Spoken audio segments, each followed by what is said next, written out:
Hey, shalom, shalom from your Dutch Uncle John, here to tell you what it is in Joseph part 4. Now, last time, remember, we left off, Joseph had taken Shimeon, hearing, and he had bound him, and he sent the brothers back to bring the youngest brother, Benjamin, to him. Why? Because Joseph knows what these guys did to him, and he's just sure that they probably did something as rotten and evil to his younger brother Benjamin, and he just wants to make sure Benjamin is okay. Okay, so he's sending for Benjamin. And now the brothers had to go back and tell Dad, listen, he wants us to bring Benjamin. And Jacob is not excited about this. He's already lost one boy, and now he's lost two boys because he's lost Shimeon, right? And you want me to send Benjamin? Remember, Benjamin and Joseph were the two sons of Rachel, Jacob's favorite wife. Okay, so he's not keen on sending Benjamin. But there's a famine, and they're starving, and that's the only solution to get food. So he finally says, all right, you know what? If it has to be, it has to be. If I'm bereaved of my children, I'm bereaved, I think is what he said. So, and then he tells them, you know, take a little almonds, take some pistachios, take some honey, and send it down to him. He's trying to, you know, get on the good side of this Egyptian leader, who happens to be his son Joseph. Okay, he doesn't know that.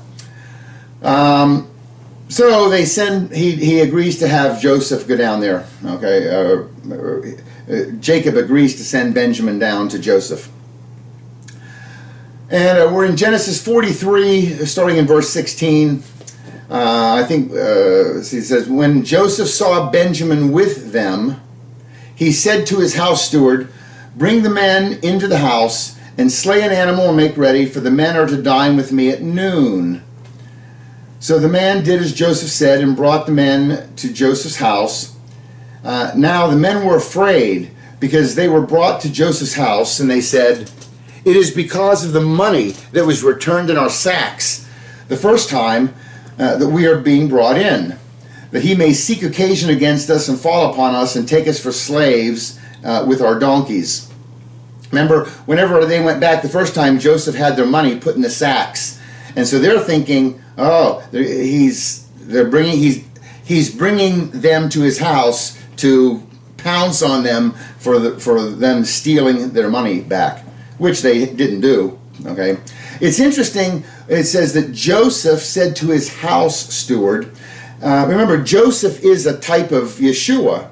Okay, and remember, the entire book is written about Yeshua, Jesus. Okay, so it shouldn't surprise us that there's these parallels in there with Joseph. And Joseph has this house steward. Okay, he's the servant. I think that this house steward could be in some way a type of the Holy Spirit. All right, because he's the servant, right?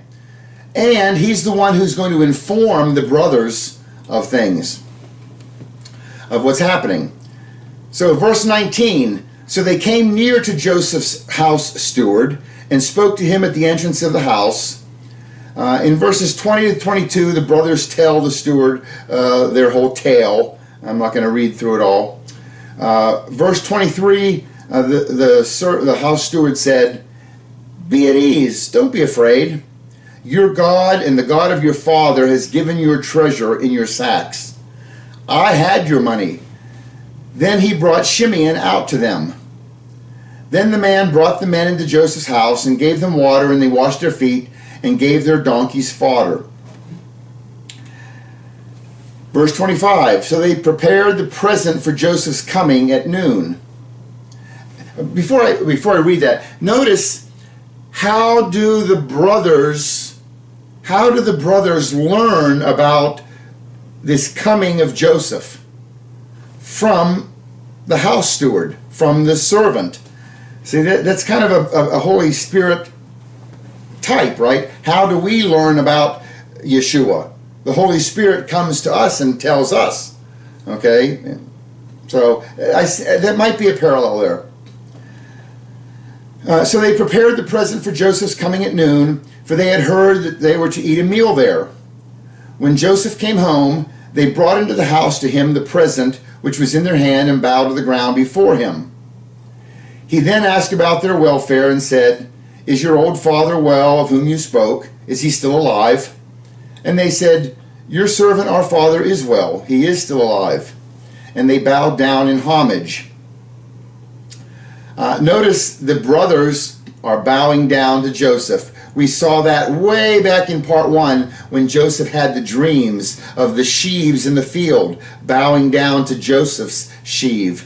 And then he had the sun, moon, and the stars, and 11 stars were bowing down to Joseph's star, or bowing down to Joseph. Okay, so all those dreams that he had back in part 1, chapter 37, they are now being fulfilled. The brothers are indeed bowing down to him. Genesis 43:29. And as he lifted his eyes and saw his brother Benjamin, his mother's son, he said, "Is this your youngest brother of whom you spoke to me?" And they said, "May God be gracious to you, my son." And when Joseph said this, Joseph hurried out, for he was deeply stirred over his brother, and he sought a place to weep. And he entered his chamber and wept there. Then he washed his face and came out, and he controlled himself and said, "Serve the meal." Verse 32, so they served him by himself, and them by themselves, and the Egyptians who ate with them by themselves, because the Egyptians could not eat bread with the Hebrews, for that is loathsome to the Egyptians. Now they were, listen to this one, verse 33. Now they were seated before him, the firstborn according to his birthright, and the youngest according to his youth. And the men looked at one another in astonishment. How cool is this? He has them come to lunch. He has place cards sit around the table. And as they're sitting there, they notice we're sitting in order of our birth. The oldest, next, all the way around to the youngest one. Now, how many of them are there? 11 of them, right? What are the chances that Joseph would just, this Egyptian, who is Joseph, would just accidentally or happenstance put them in their birth order? This is a prophetic picture also. You know, today, Jews don't know what tribe they are from. I take that back. There's one tribe that does know, the Levites, okay, the priests. If you're a Levite, you would have a name today like the name Cohen. Cohen is the Hebrew word for priest. So if your last name is Cohen, you're from the tribe of Levi. If your last name is Katz, that's a tribe of Levi. If your name is Aaronson, you're Aaron's son, right? Aaron was the first high priest.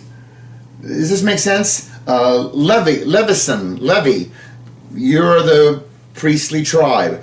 But none of the other Jews know what tribe they are from, okay? That's how it works. But in the book of Revelation, chapter 7, starting in verse 4, it talks about this, and it said, and I heard, this is John talking, and I heard the number of those who were sealed, 144,000, sealed from every tribe of the sons of Israel. In the book of Revelation, they're going to pick 144,000 Jewish male virgins, and they're going to be sealed. Some mark put on their head, because they will have become believers then, okay? And it says in verse 5 that from the tribe of Yehuda there'll be 12,000 sealed. From the tribe of Reuben there'll be 12,000. From the tribe of Gad, 12,000. And he goes through and lists all 12 tribes in Revelation here, and there'll be 12,000 from each. That's what makes up the 144,000. So at some point in the future, they're going to know what tribe they are from, right? Because there are going to be 12,000 from this one, 12,000 from that one, and only God would know what tribe that somebody was from. So that revelation is going to be made in the book of Revelation, Hit Galut, apocalypsis, right? So it's kind of the same picture. Jesus knows what tribe they're from, and Joseph knows the 12 brothers well enough to seat them in the right order. Okay? You see that picture? It's there, whether you see it or not. Okay. Genesis 43:32. Well, we've already talked about it. We're in verse 34. And Joseph took portions to them from his own table, but Benjamin's portion was 5 times as much as any of theirs. So they feasted and drank freely with him. Notice Joseph gives Benjamin 5 times as much as the others. Remember, 5. The 5th letter of the Hebrew alphabet was Hey. What is Hey? Hey is a revelation, a blessing, something big is coming, okay? We just know 5, Hey, grace, okay? And it's interesting that all the brothers are given a portion. Benjamin's given 5 portions. It's the grace is being poured out on Benjamin, the favorite, okay? What else do we have to say about that? We see it in 1 Samuel 17 when David goes after Goliath. Remember, he reaches down, he took a stick in his hand, and he chose for himself 5 smooth stones from the brook and put them in his bag, and with a sling in his hand, he approached the Philistine. David only used and needed 1 stone to take out Goliath. But notice he picked up 5. A revelation, a big blessing, something is going to be revealed. Something big is coming. Okay? So anytime you see 5. We covered this back, I think, in the Noah talk, that there are 5 verses in the Bible where the 5th mention of the person's name finds favor. The 5th mention of Noah, Noah found favor in the eyes of the Lord. Okay? In the book of Ruth, what did she say? Please let me go to the field and glean among the ears of grain after one in whose sight I may find favor. And Naomi said to her, Go, my daughter. Saul sent to Jesse, saying, Let David now stand before me, for he has found favor in my sight. That's the 5th mention of David's name in the Bible. And Esther found favor in the eyes of all who saw her. 5th mention of Esther. And God granted Daniel favor. That's the 5th mention of Daniel in Daniel 1:9. And here's another big example of 5 meaning blessing, grace. The Torah. The Torah has 5 books in it, right? Thank you. All right, you can't get better grace than that, right? Okay, Genesis 44, verse 1. Then he commanded his house stewards, saying, Fill the men's sacks with food, as much as they can carry, and put each man's money in the mouth of his sack. Again, right? They're doing it. This has already happened once before.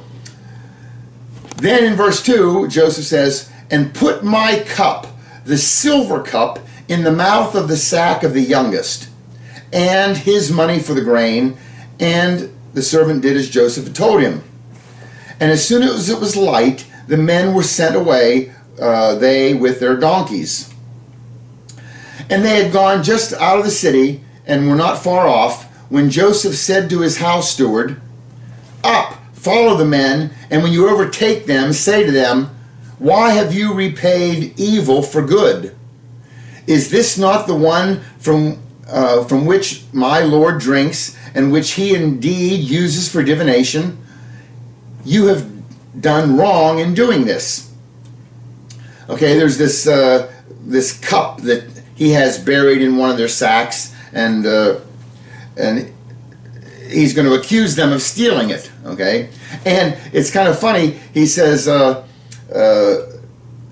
you know that this is the cup that my Lord uses for divination?" Well, does he use divination? Is he fortune telling with this magic cup? Absolutely not. Joseph is not. Joseph says he can't even interpret dreams. The dreams are only interpreted by God.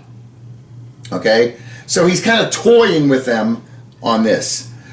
And it's funny that this whole idea of a cup, Okay, because who ends up getting the cup is Benjamin. That's where they're going to find the cup, in Benjamin's bag. Okay, and we have a picture here in the New Testament, the Brit Hadashah, where Jesus, this is the night before his crucifixion. He's had the Last Supper. He goes over to the Garden of Gethsemane. He's praying. He's praying so much that he sweats blood. Can you imagine being so intense that you sweat blood? Whew. And Jesus, as he's praying, he says, Abba, Father, all things are possible for you. Remove this cup from me, yet not what I will, but what you will. Jesus is asking God if there's any way possible to remove this cup from me. Jesus is innocent, right? He's innocent. He's about to go through crucifixion. Benjamin is innocent, and he ends up with this cup that he doesn't want to have in his bag. Jesus does not want to drink out of this cup, right, of crucifixion. I think it's interesting, you know, people say, well, I have this problem, I don't know how to solve it. And people say, well, we'll pray about it. Oh, God, he can't answer that one. That's, you know, it's just impossible for God to answer this. No, if Jesus himself, Yeshua, he came to earth to die for us. That's the purpose of him coming. Yet, even Jesus prayed the night before his crucifixion, God, if there's any other way, but no matter, let this cup be removed from me, but either way, not what I will, but what you will. If Jesus is asking God for the impossible, because that's the impossible, right? And it behooves us to do the same. Do not hesitate to ask God to remove whatever cup of injustice or problem you have. Okay. Genesis 44, verse 6.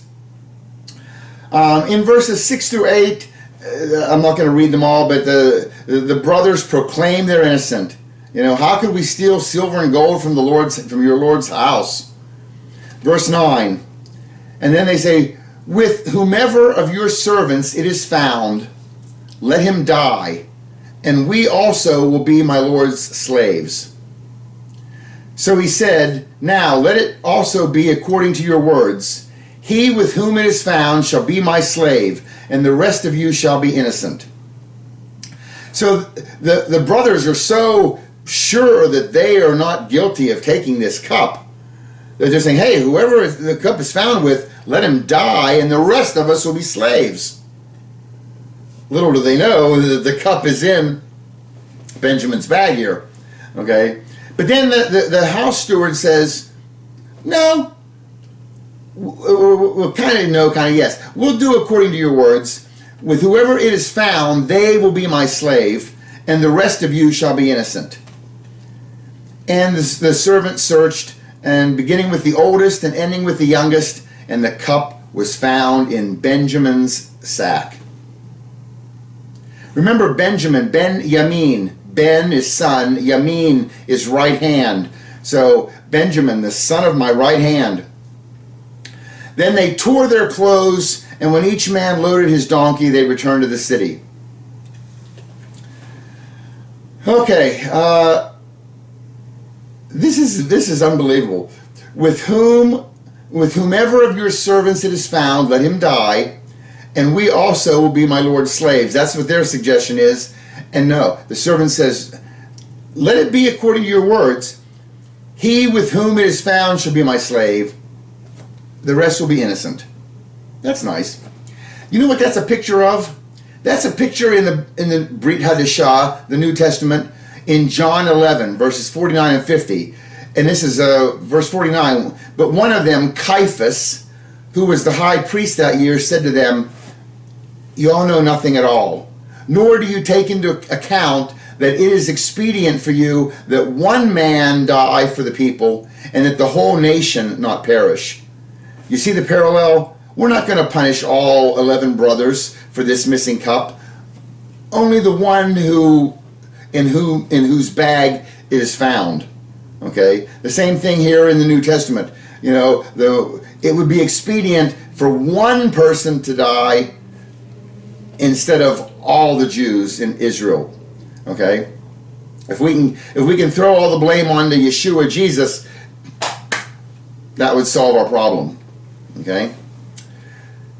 So he searched, verse 12, beginning with the oldest and ending with the youngest, and the cup was found in Benjamin's sack. Then they tore their clothes, and when each man loaded his donkey, they returned to the city. Oh my goodness! You make this deal, right? That only one will be punished. The rest of you can go free, and it's found in Benjamin. And you know, remember, they begged Jacob, please let us take Benjamin. We have to take Benjamin so we can go down there and get Shimeon back and get food. Reuben came up with that harebrained idea. You know what, Dad, if I don't bring him back, you can kill 2 of my sons. Ridiculous. Okay. And Judah, his plan, Judah was better. Judah said, listen, I will be surety for him. I will take responsibility. That was nice, okay? Judah's kind of coming around. Judah, remember, he's the one who said, what does it profit us to kill him? Let's sell him. Judah's the one who, when Tamar was found pregnant, you know, let's have her burned. So Judah is kind of, he's coming around here, you know. It did say here also, when they discovered this, that they tore their clothes, and when each man loaded his donkey, and they returned to the city. I want to go back to the New Testament.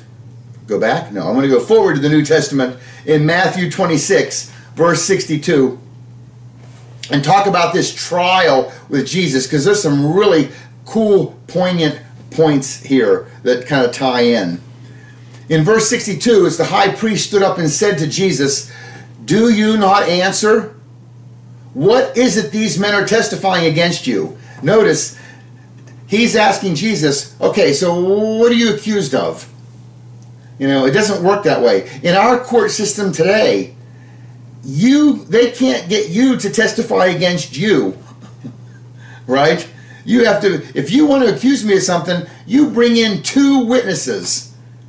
And I need 2 witnesses. And they don't have to be people. They could be a fingerprint and some DNA, or a video, or a smoking gun, or you understand? But you need 2 witnesses. It's not drag me into the court and say, all right, what are you guilty of? We're gonna. No, it doesn't work that way. It all comes from this right here. Okay? Verse 63 in Matthew 26. But Jesus kept silent. Notice, he didn't testify against himself. And the high priest said to him, I adjure you by the living God that you tell us whether you are the Christ, the Son of God. Wow. We've talked about this in an earlier video. This is Leviticus 5:1. Leviticus 5:1 says, if you know who did the crime, and someone comes to you and puts you under oath and say, do you know who did this, or do you know the answer to this crime? If you know and you don't tell, then you are guilty of the crime. Right? That's what Caiaphas is pulling on Jesus here. Okay? He can't get Jesus to fess up to anything. Well, there's nothing to fess up to, right? Jesus is perfect. So he can't get Jesus to, he can't find anything, and Caiaphas, as much as he wants rid of Jesus, he can't just sentence him to death. Well, first of all, he has no authority to sentence him to death. The Romans are in charge here, right? But he can't get him on anything because nobody can make an accusation that will stick. So the high priest pulls out Leviticus 5:1. I adjure you, if you know the answer to this question, you must answer it. Are you the Christ, the Son of God? So Jesus has to answer. If Jesus says, No. Jesus just lied. And he's no longer perfect. He cannot be our perfect korban, our perfect sacrifice. If Jesus says yes, then, well, you'll see what happens, because Jesus is going to tell the truth here. Yeshua said to him, "You have said it yourself. Nevertheless, I tell you, hereafter you will see the Son of Man sitting at the right hand of power and coming on the clouds of heaven." Then the high priest tore his robes and said, "He has blasphemed. What further need do we have of witnesses? Behold, you have now heard the blasphemy."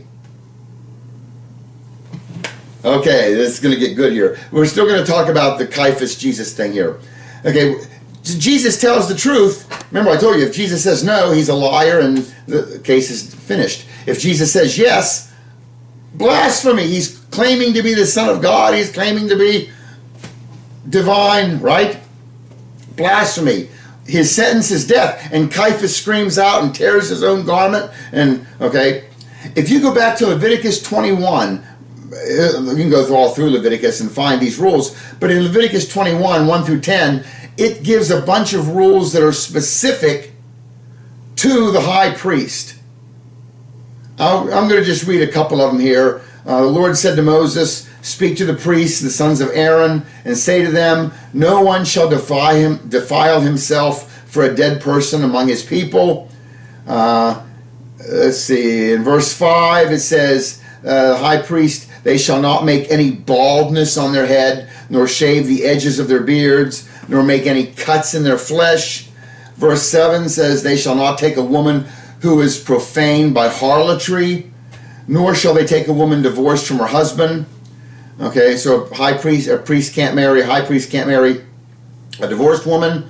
Verse 9, it says, "The daughter of any priest, if she profanes herself by harlotry, she profanes her father, and she shall be burned with fire."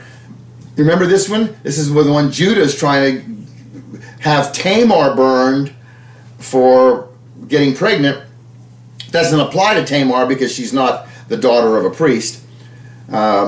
Verse 10, "The priest who is highest among his brothers, on whose head the anointing oil has been poured, and who has been consecrated to wear the garments, shall not uncover his head nor tear his clothes."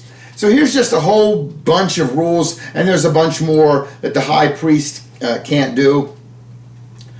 And if you look at that, verse 10, Leviticus 21:10, "The priest who is highest among his brothers, on whose head the anointing oil has been poured, who has been consecrated to wear the garments, shall not uncover his head nor tear his clothes." Nor tear his clothes. The high priest cannot tear his clothes.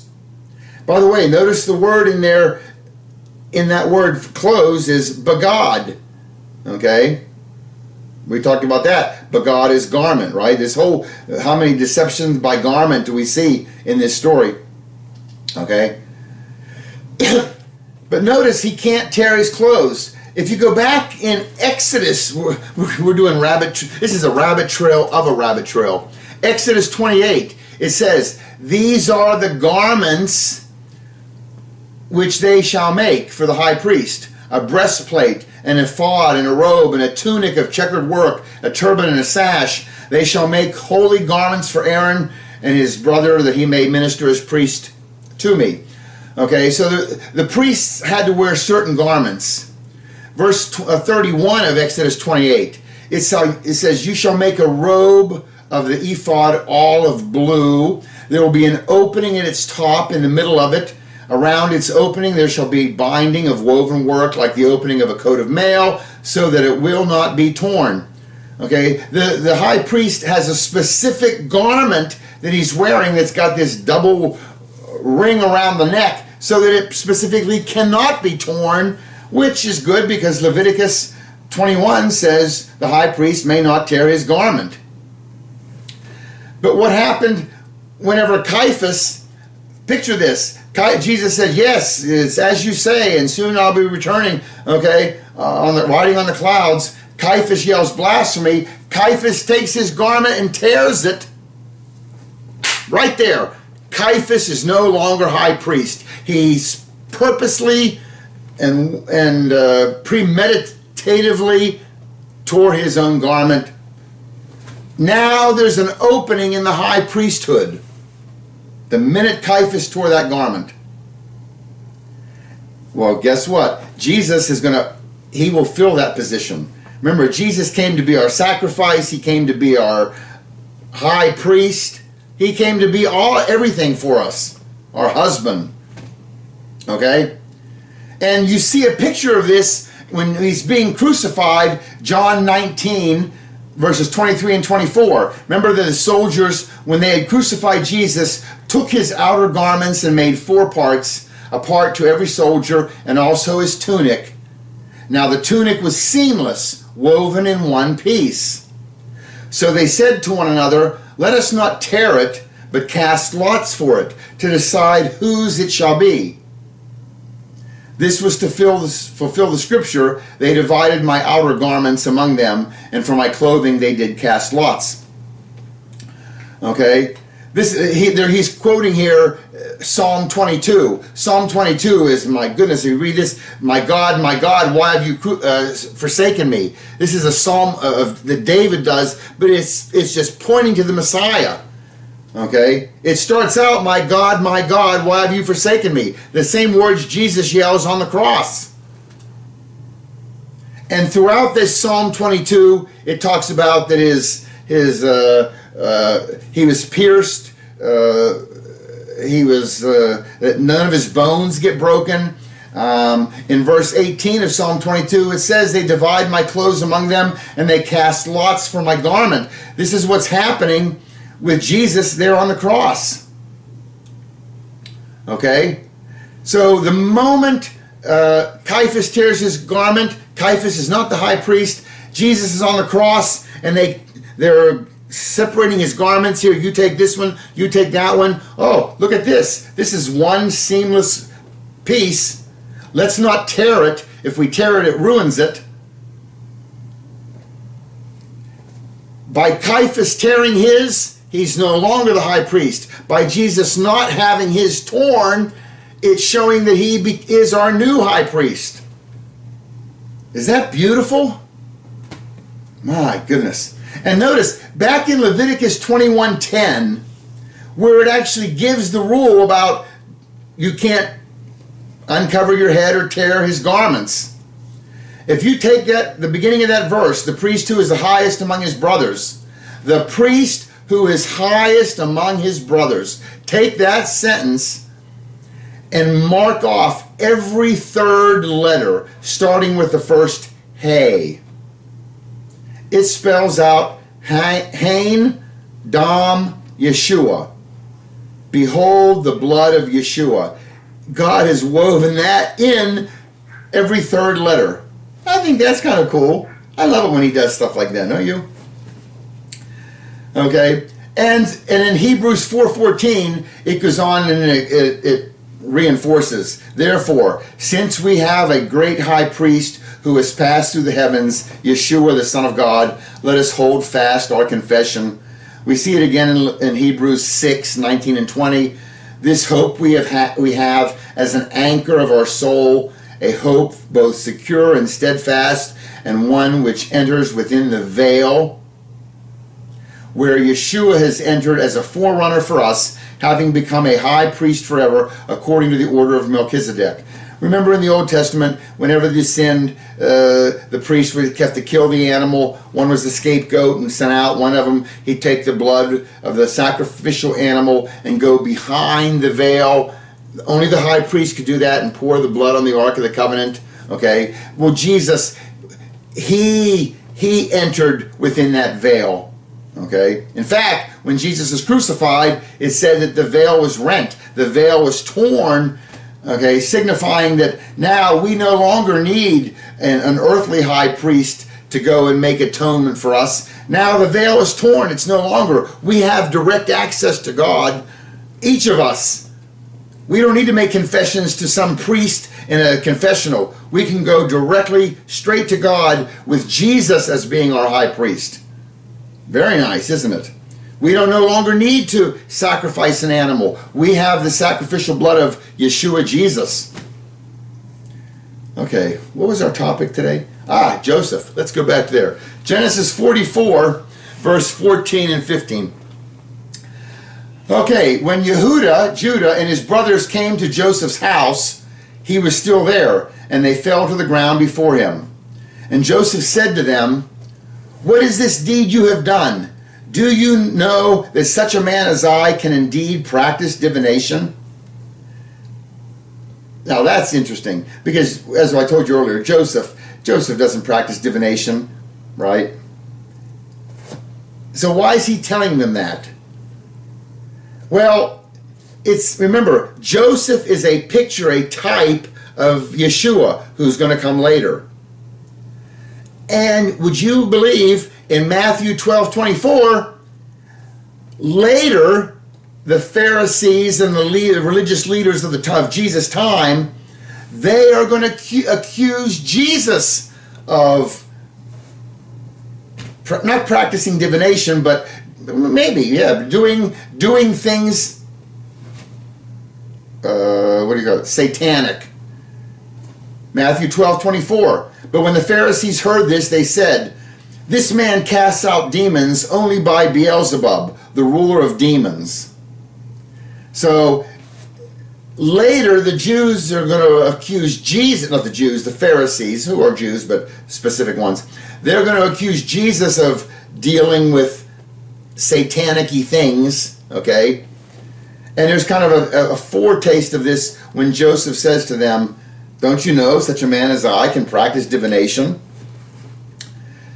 Verse 16, so Yehudah said, "What can we say to my Lord? What can we speak, and how can we justify ourselves? God has found out the iniquity of your servants. Behold, we are my Lord's slaves, both we and the one in whose possession the cup has been found." They're taking responsibility. We're all your slave. And Joseph said, "Far be it from me to do this. The man in whose possession the cup has been found, he shall be my slave. But as for you, go up in peace to your father." Yeah, right. There's no way they're going to go up in peace to their father if he keeps Benjamin. That would kill their father. So they got to come up with something here quick. Verse 30. "Now, therefore, when I come to your servant, my father, and the lad is not with us," this is Judah imploring, begging Joseph, okay? "When I come to your servant, my father, and the lad is not with us, since his life is bound up in the lad's life, when he sees that the lad is not with us, he will die.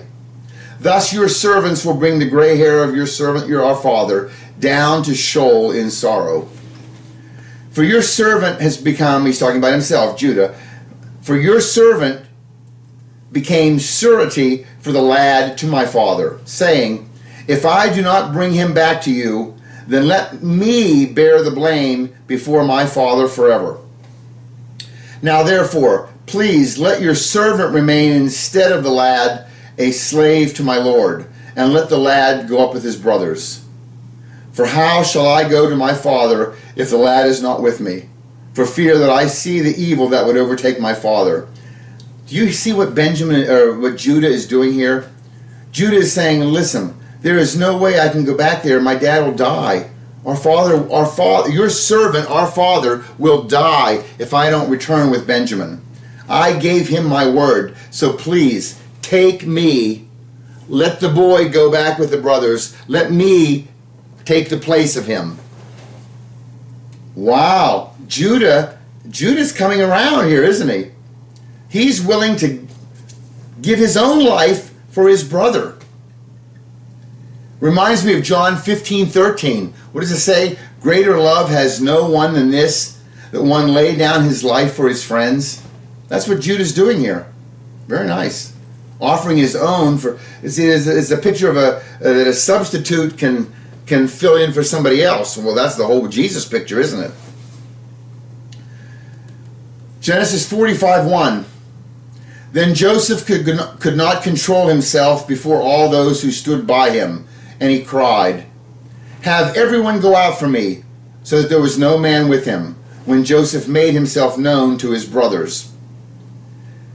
Okay, Joseph's about to spill the beans, who he really is, but what does he do first? Have everyone go out from me, so that there was no man with him. It's only going to be the brothers and Joseph when he reveals himself. That's a hugely prophetic picture. It's actually, how's it going to happen at the end? Jesus, Yeshua, is going to come back. When? Because he's going to come back to Jerusalem, and the Jews are going to say to him, how did you get those holes in your hand? And Jesus says, I got them in the house of my brothers, right? And my friends. But the picture that he has everyone go out from him before that happens, that might be a picture of the rapture, okay? Jesus is not going to go back to Jerusalem and announce himself and reveal himself to the Jews until everyone is sent out from them, okay? Picture of the rapture. It's there, I see it. Let's see, 45, 1 through 3, verse 2. He wept so loudly that the Egyptians heard it, and the household of Pharaoh heard it. Then Joseph said to his brothers, I am Joseph. Is my father still alive? But his brothers could not answer him, for they were dismayed at his presence. Then Joseph said to his brothers, Please come closer to me.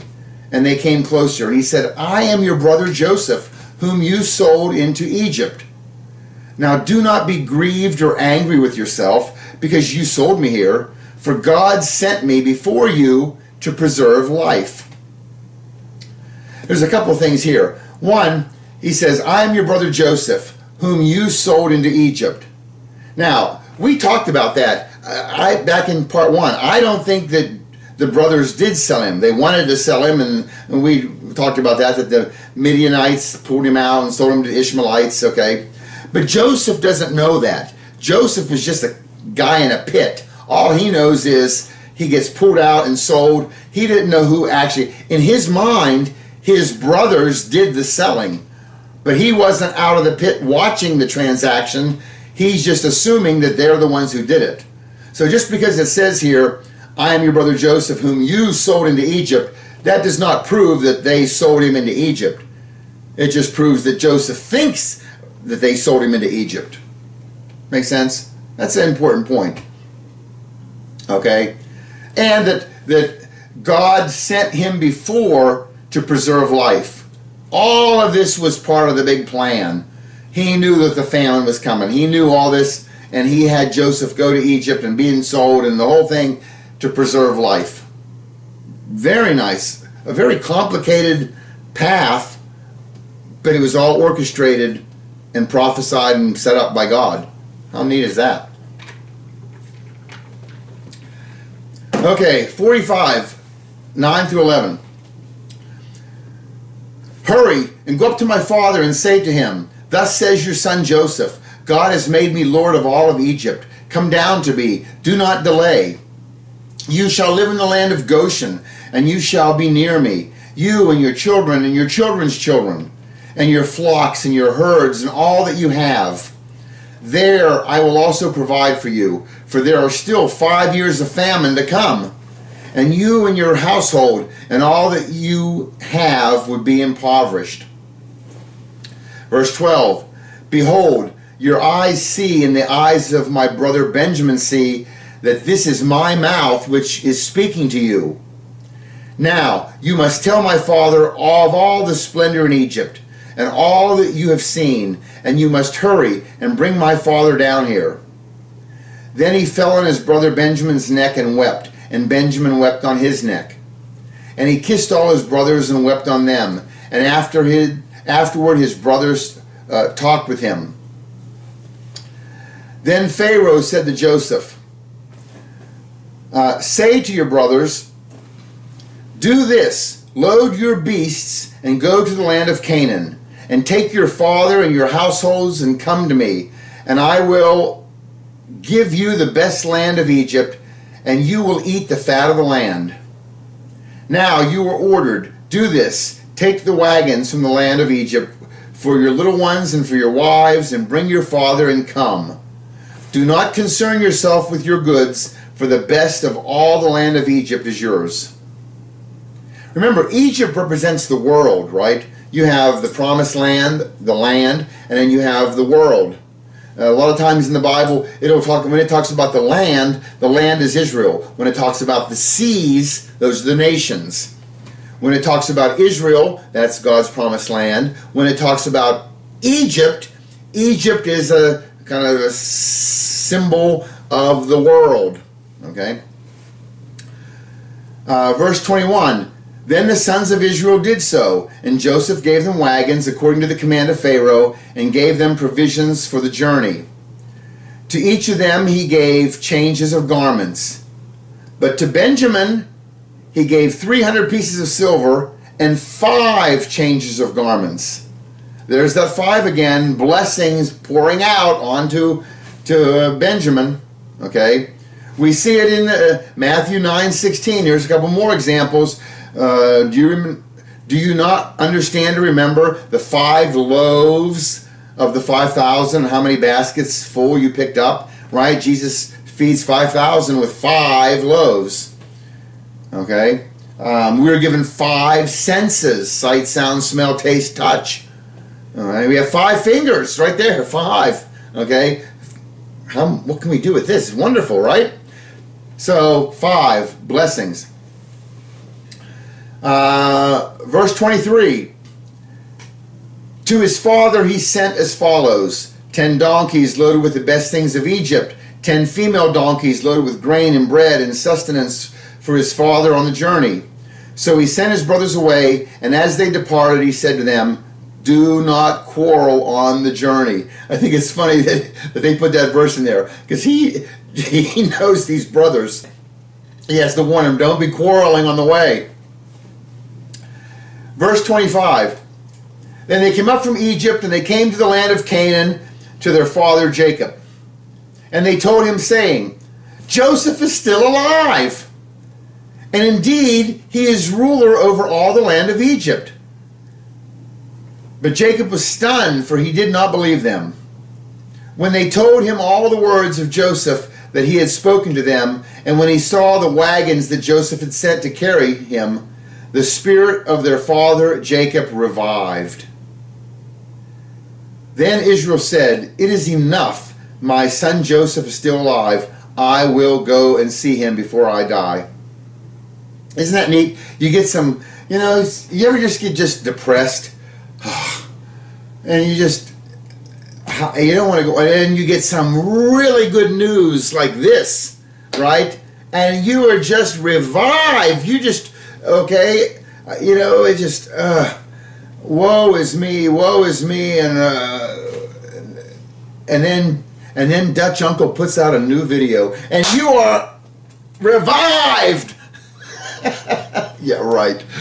Okay, 46 verse 1. So Israel set out with all that he had and came to Beersheba and offered sacrifices to the God of his father Isaac.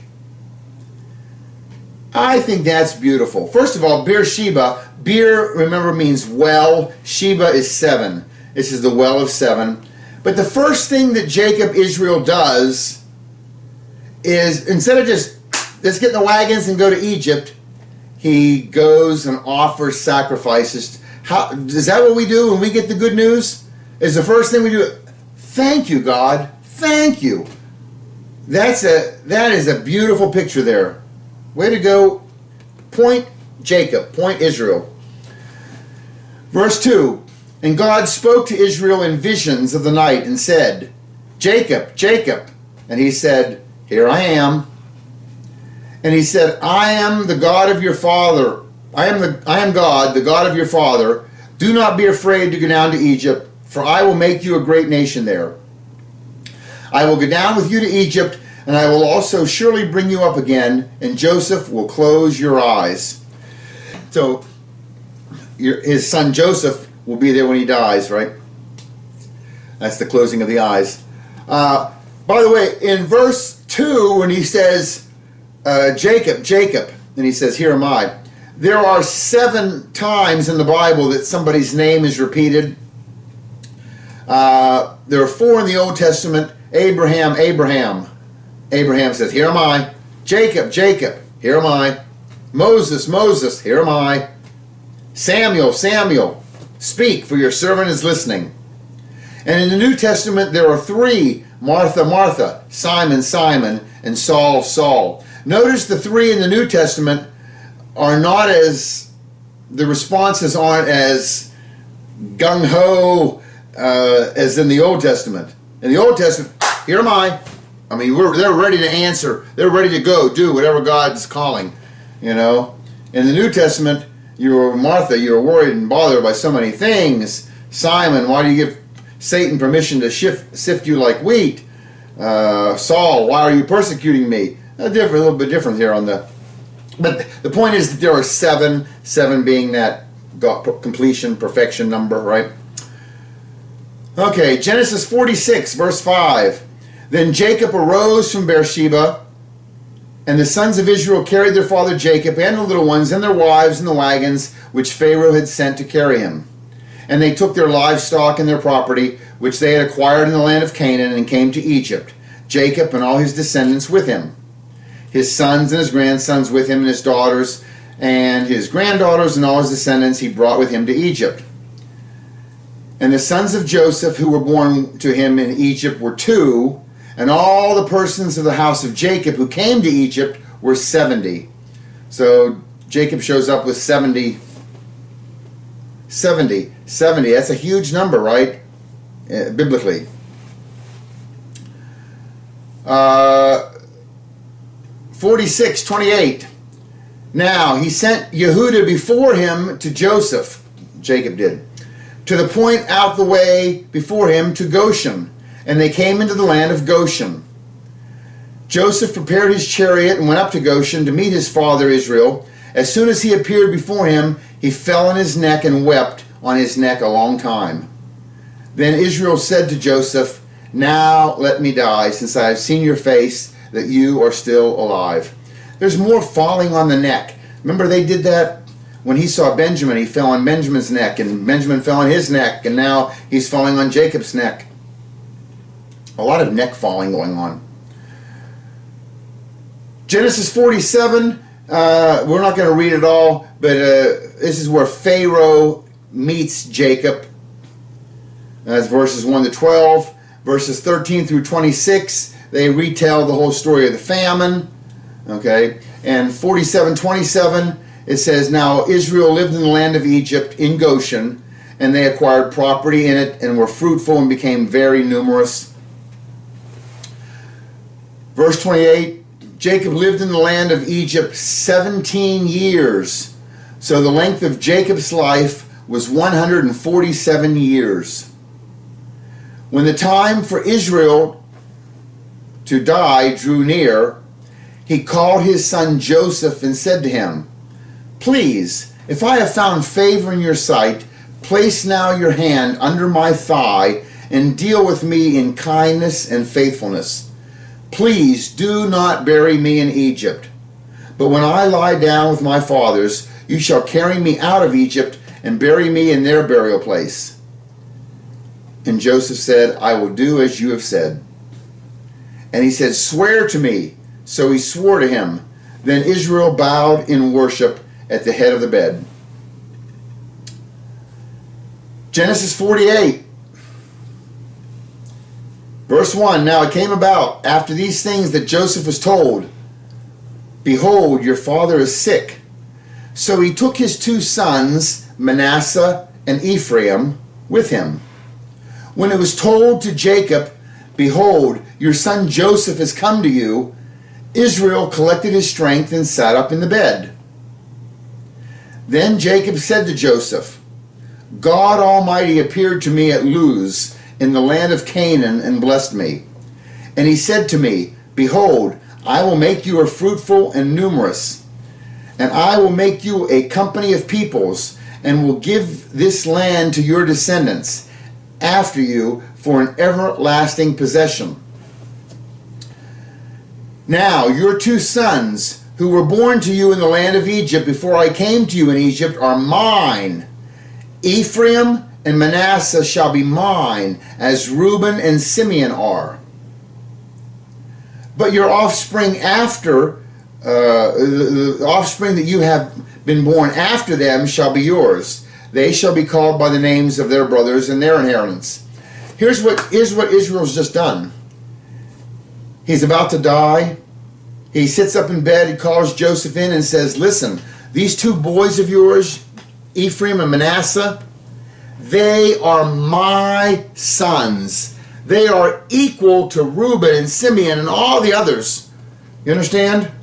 He has adopted them 100% fully his. They are the sons of Jacob. They are the sons of Israel. Joseph's 2 boys. That's interesting. And you're going to see why in a second here. Okay?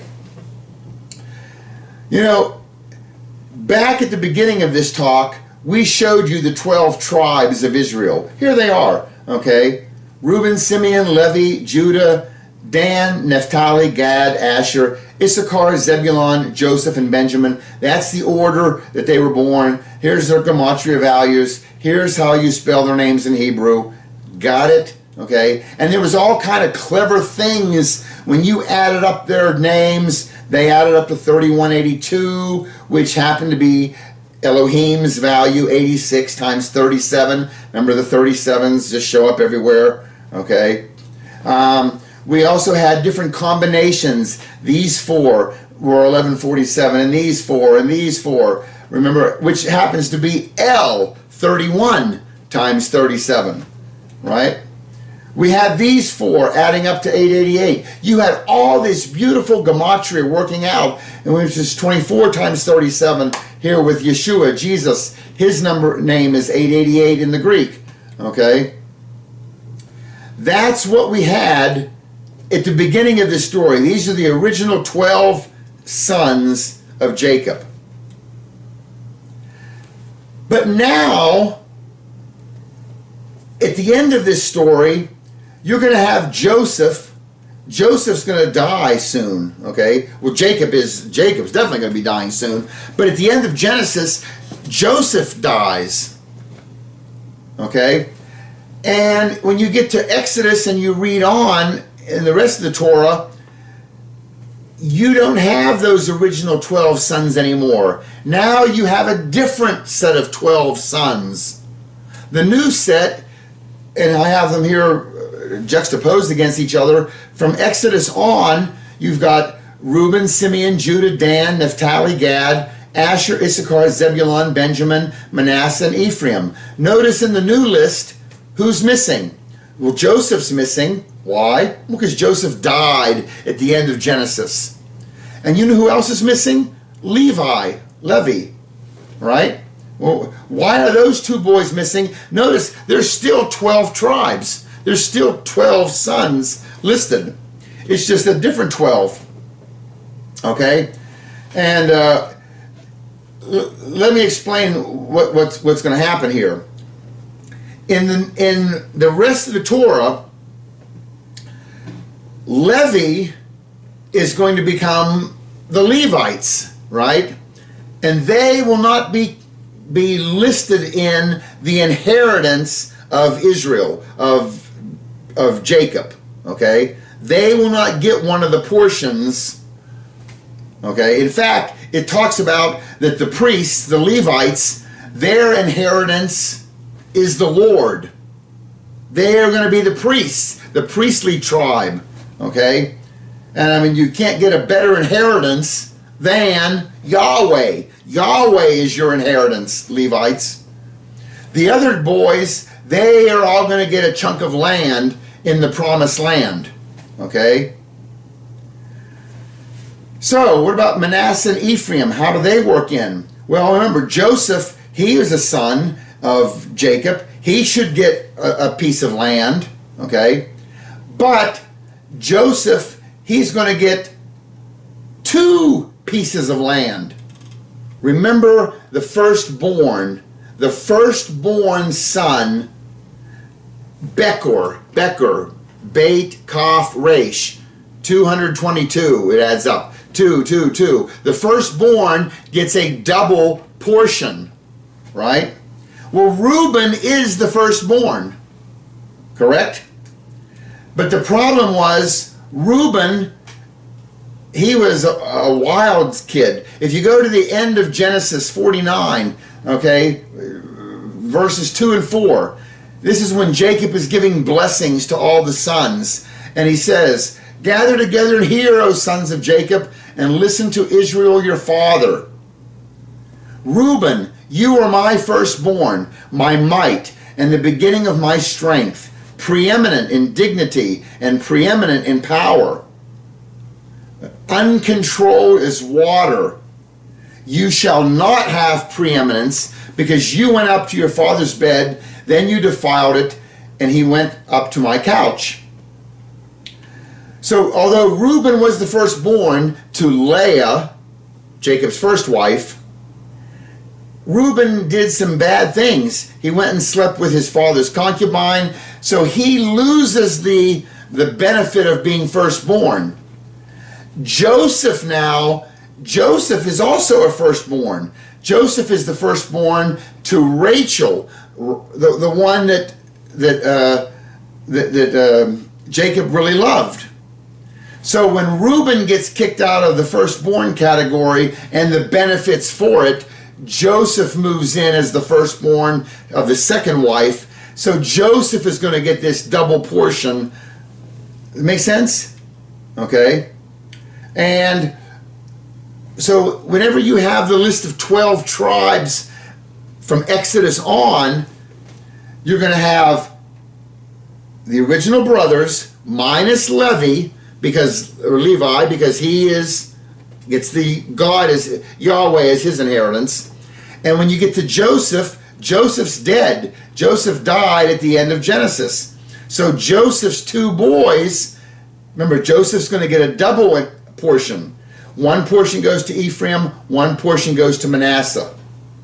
So you still end up with 12 tribes. And remember, Jacob, he adopted these 2 boys. He said, "These 2 are mine," just like Reuben and Simeon.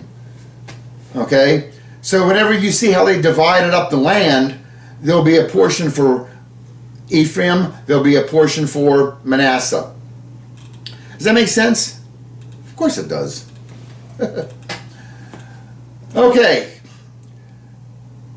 If I take those 12 tribes, and we'll list them here just like we did at the beginning of Genesis, but this is the new list.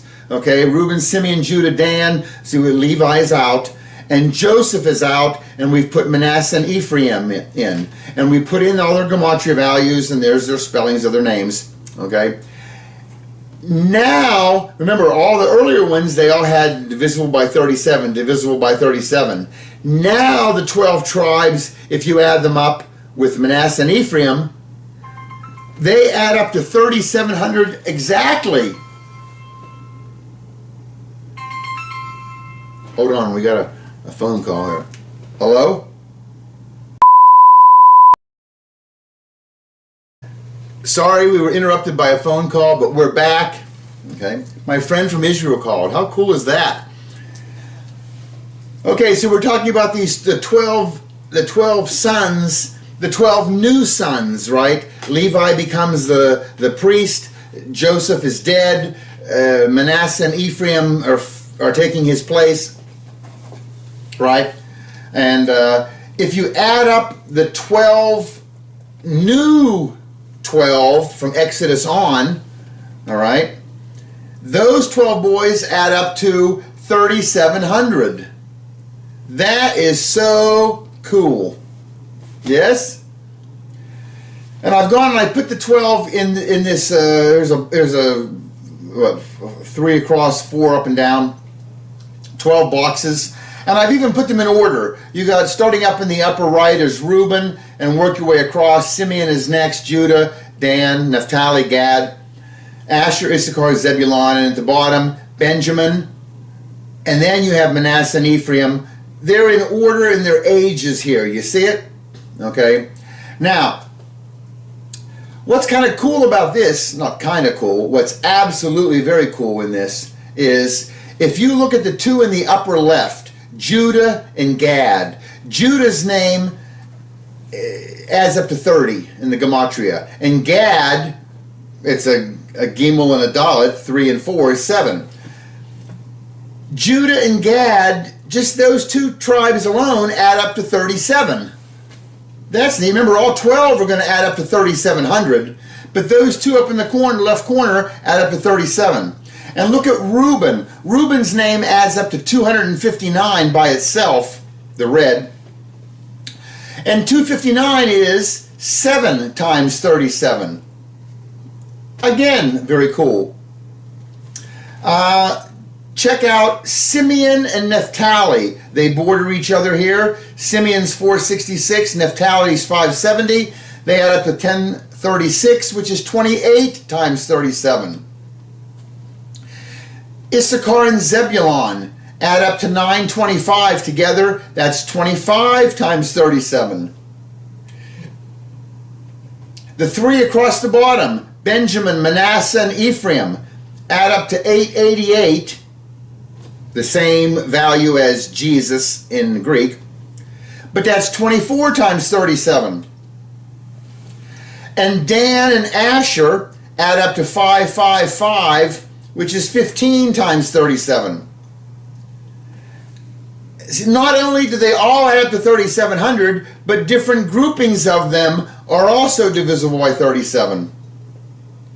Just unbelievable complexity in this that God has woven into here, right? These boys, well, it is just beautiful, I think.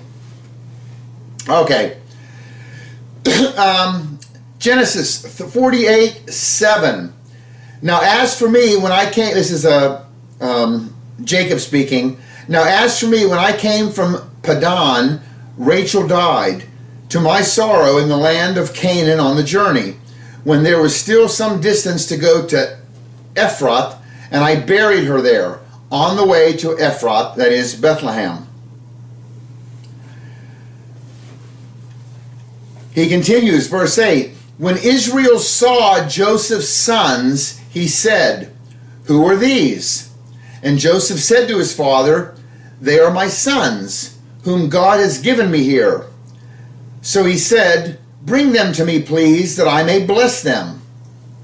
Now the eyes of Israel were so dim from age that he could not see.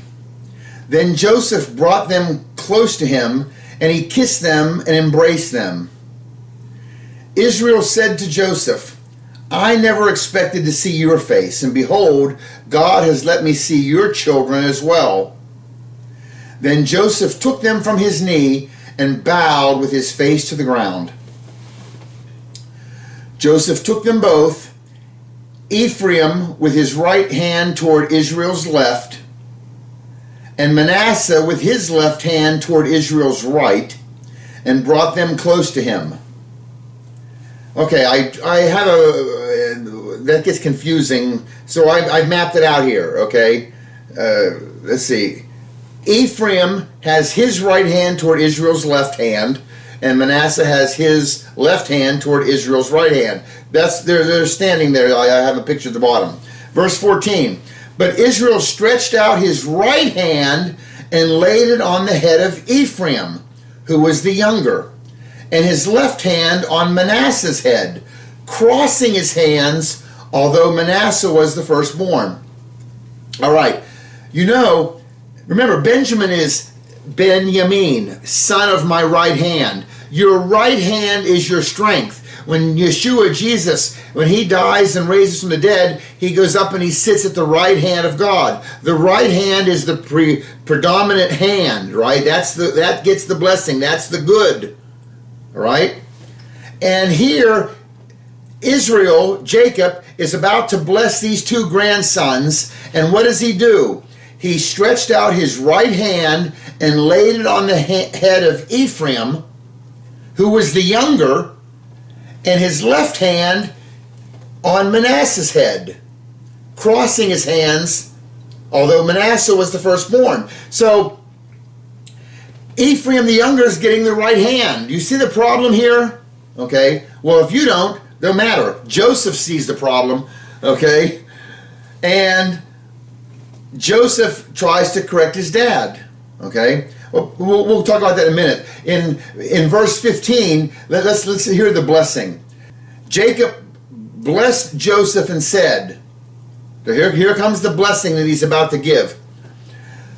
The God before whom my fathers Abraham and Isaac walked, the God who has been my shepherd all my life to this day, the angel who has redeemed me from all evil, bless the lads, and may my name live on in them, and the names of my father Abraham and Isaac, and may they grow into a multitude in the midst of the earth. Notice this blessing. There's something hidden here. It says, the God, look at my finger here, the God before whom my fathers Abraham and Isaac walked, the God who has been my shepherd all my life to this day, the angel who has redeemed me from all evil. Why didn't he just say, the God who has blessed me? No, he said it 3 times. There's God the Father, before whom my father Abraham and Isaac walked. There's the Holy Spirit, the God who has been my shepherd all my life to this day.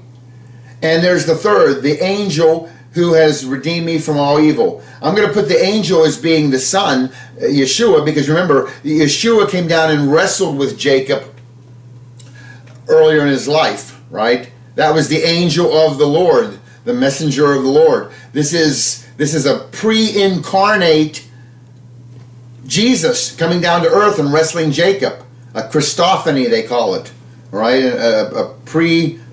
An Old Testament appearance of Yeshua. I just think it's interesting that this blessing included a 3-prong part to it, pointing out that complex unity, the triunity of God. Nice, isn't it? Okay.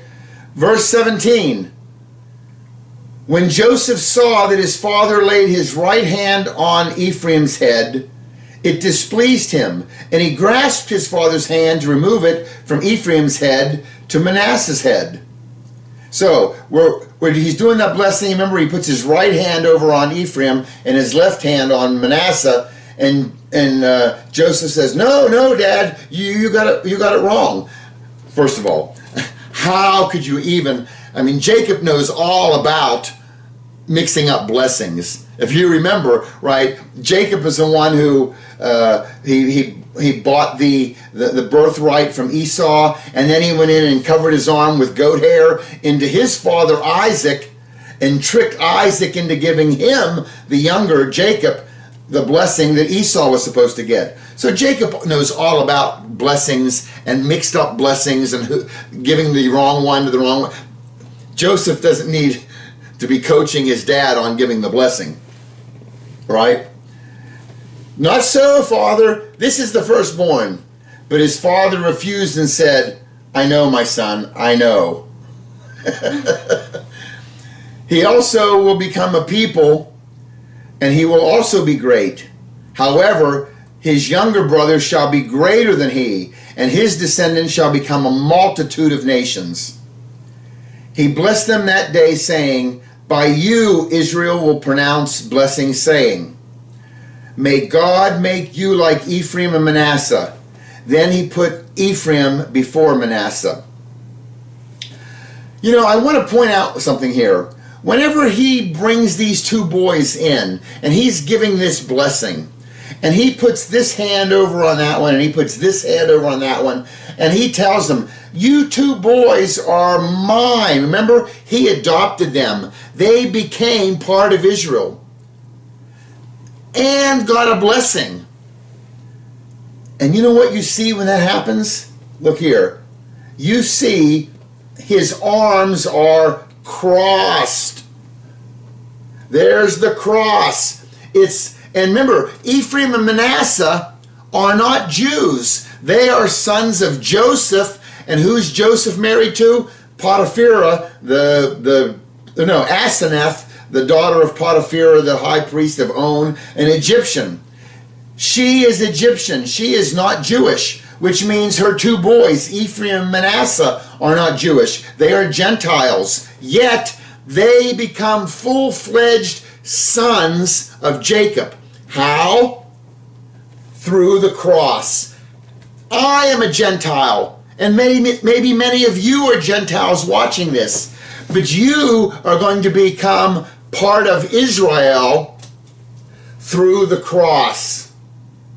You see that beautiful, beautiful prophetic picture here.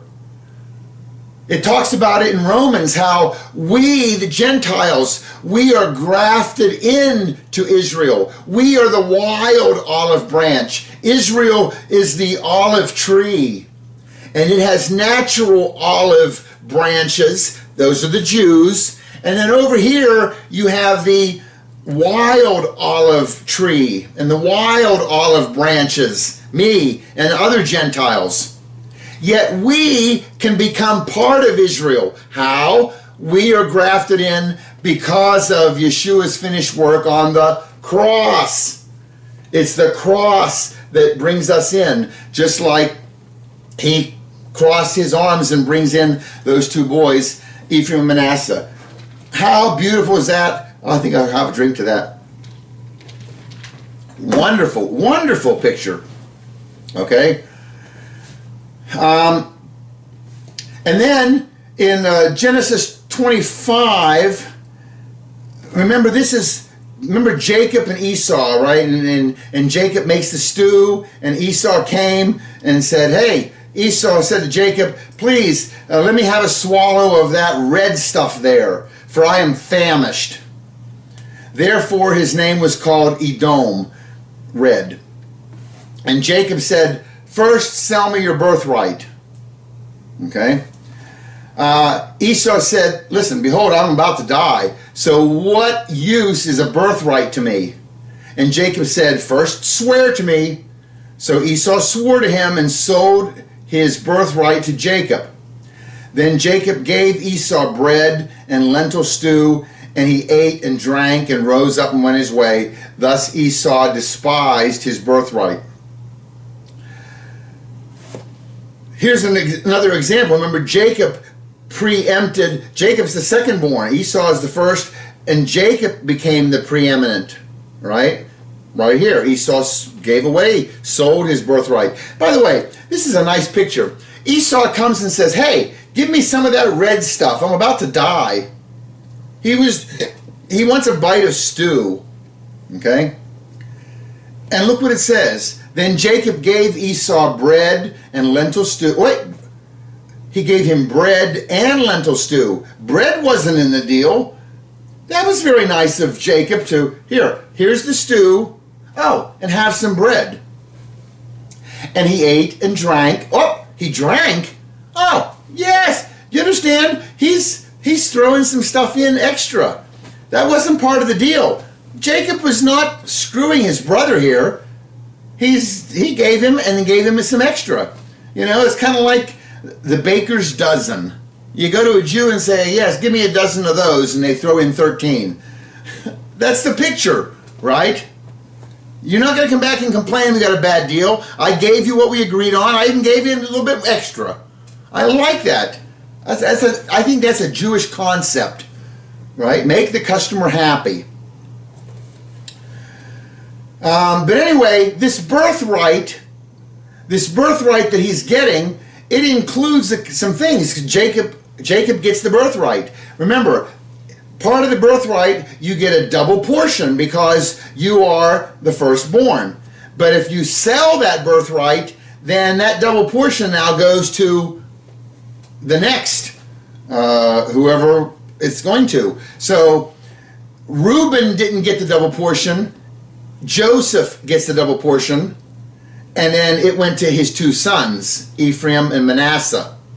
Okay, part of the birthright also is the priesthood's going to come through that line. The kingship is going to come through that line. The birthright brought a lot of things along with it. Okay, so whenever Reuben loses the birthright for sleeping with his dad's concubine or wife, not wife, but maid, handmaid or whatever, and Jacob gets the birthright over Esau, and from Jacob, his boys are going to be splitting up that birthright, not of Esau's sons. So when Jacob gets the birthright from Esau, the double portion part of it goes to Ephraim and Manasseh, the sons of Joseph, right? The Levitical priesthood goes through Levi, a son of Jacob. The kingship is going to go through Judah. Judah, Tamar, it goes all the way through to David, David to Yeshua. There's the kingship.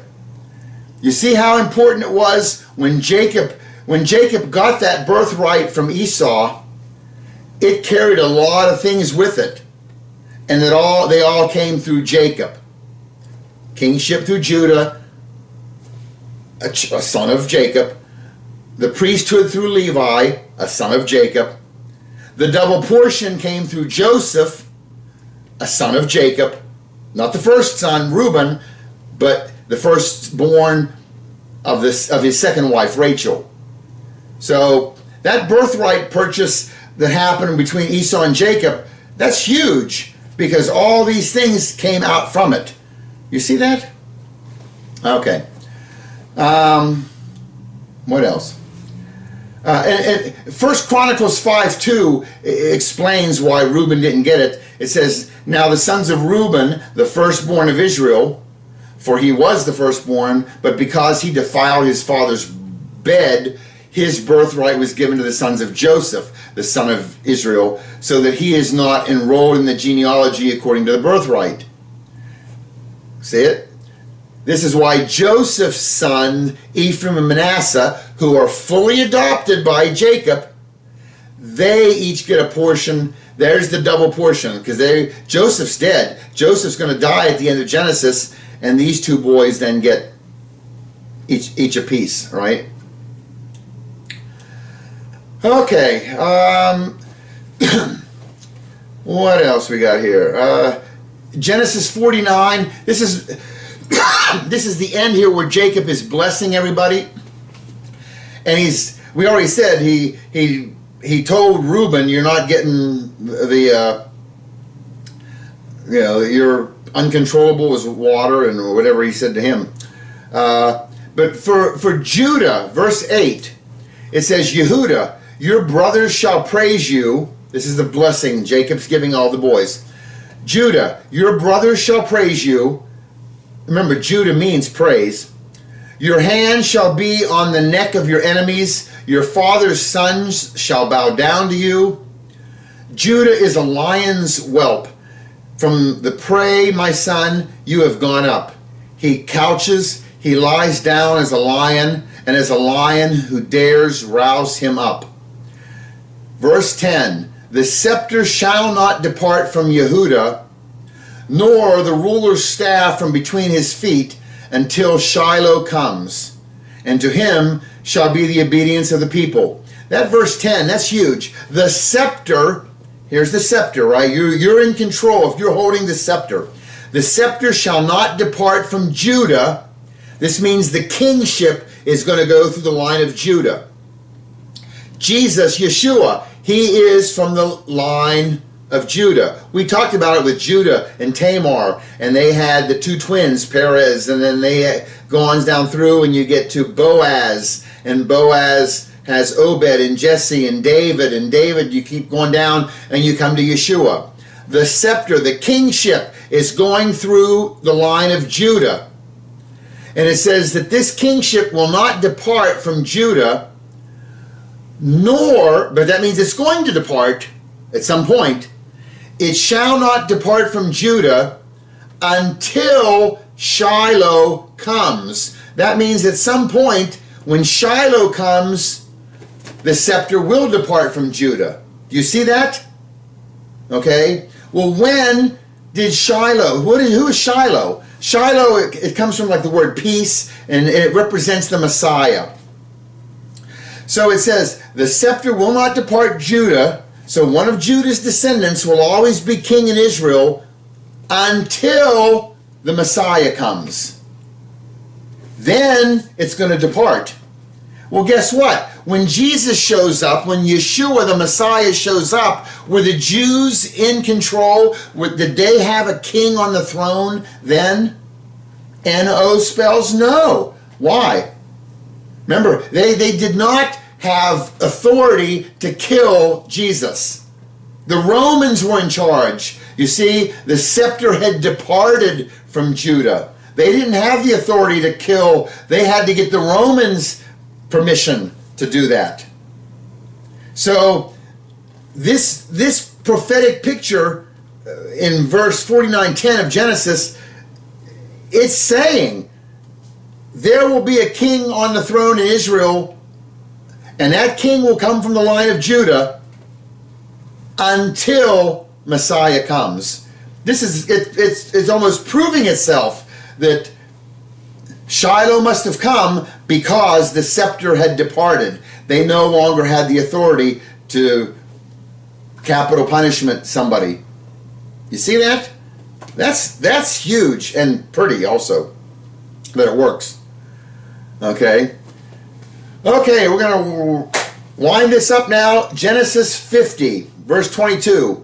Now Joseph stayed in Egypt, he and his father's household, and Joseph lived 110 years.